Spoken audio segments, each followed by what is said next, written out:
You want me to complete more tasks? Not a problem, boss. This happened a couple years ago. I have a job in entertainment software. The company I work for is pretty large, but the specific team I'm on is pretty small. I am not the team lead.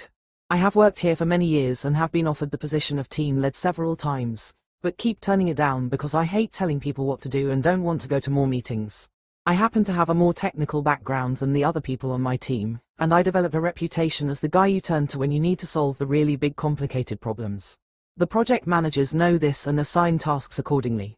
In fact, they pretty much only bother assigning individual tasks to me.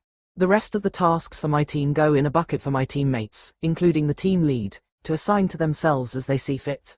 I can grab from the bucket too, but it's generally assumed that I'll prioritize the stuff that's assigned to me. There are far more tasks that take a few minutes than ones that take a few days, but most of the ones on the deep end of that scale are mine. This arrangement is the PM's call, it's out of the lead's hands. It's come up a few times that maybe I should be organized differently than the rest of the team for this reason, but I've never really followed up on that because I enjoy my job the way it is just fine. I'm a head down, take care of my shit, mind my own business kind of guy. Task assignment is handled by some janky software. Each task has an expected time to completion, but the minimum time is 1 day. The majority of the tasks in my team's bucket take less than an hour for most people. Because of this, the time budget for the tasks in the task bucket is pretty bloated. The time budget for the tasks assigned specifically to me is less bloated, because most of my tasks are large enough to have more than 1 day assigned to them. I still accomplish much more than 1 day of task per day on average, because I'm very good at my job. Everyone just knows to ignore the software's estimate for my team in general. It's more a list of stuff for us to do and less a measure of our productivity. A month and a half before the story takes place, the team lost its lead. I was asked, again, if I wanted to be the lead, which I, again, declined. Another member of the team who I'll call Bill was promoted to the position. Bill is not the most technical guy, which is fine. But he's also kind of insecure about the fact that he has little to say in what I'm working on despite being my lead on paper. I don't really care who the team lead is since most of my assignments come straight from the PMs anyway. In the month after Bill became lead, I completed 20 tasks, which was much more than a month's work according to the task management software. After that, I had a 2-week vacation that I had scheduled almost a year in advance. First thing Monday morning when I got back, Bill called me into a 10N1. He started off by expressing that the task management software does a bad job of telling us how on schedule we are. I agreed. Then he pulled up a spreadsheet he made where he listed every individual task assigned to our team since he became lead. Which seems redundant, since the task management software already has that, but his had 2 key differences.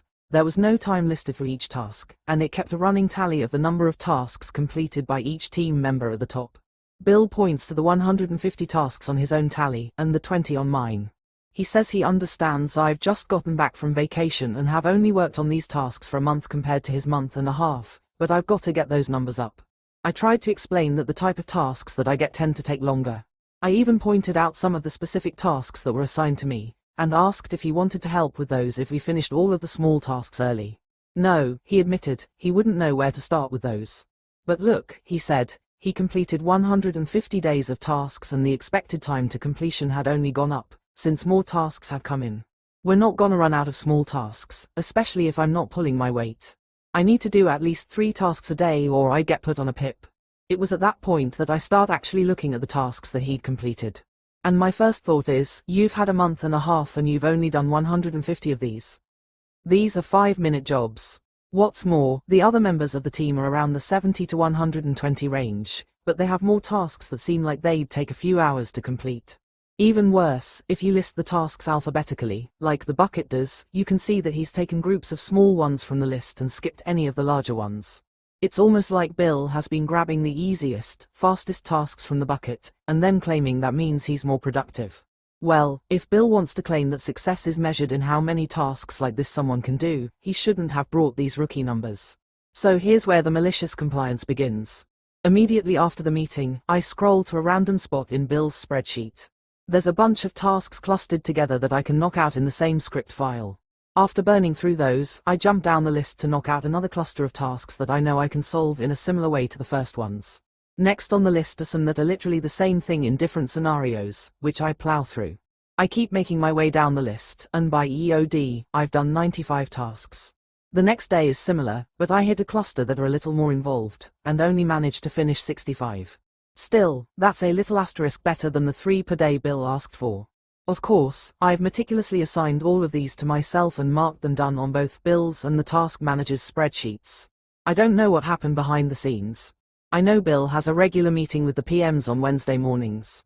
I know the PMs do pay attention to the task manager and check-ins, so they probably took note of the fact that I just knocked half a year off the projection in 2 days. I don't know if they asked Bill why he was wasting my time with this stuff. I don't know if they pointed out that, when he asked me to do the same kind of job he did, I did it over 20 times faster than him. All I know is, after that meeting, Bill messaged me to go back to doing things the way I was doing them. A couple days later, the head of the department in charge of our team, aka Bill's boss, sent me a message saying from now on, he'll be my lead instead of Bill, and I'll be doing the same job as before except with more pay and senior in front of my title.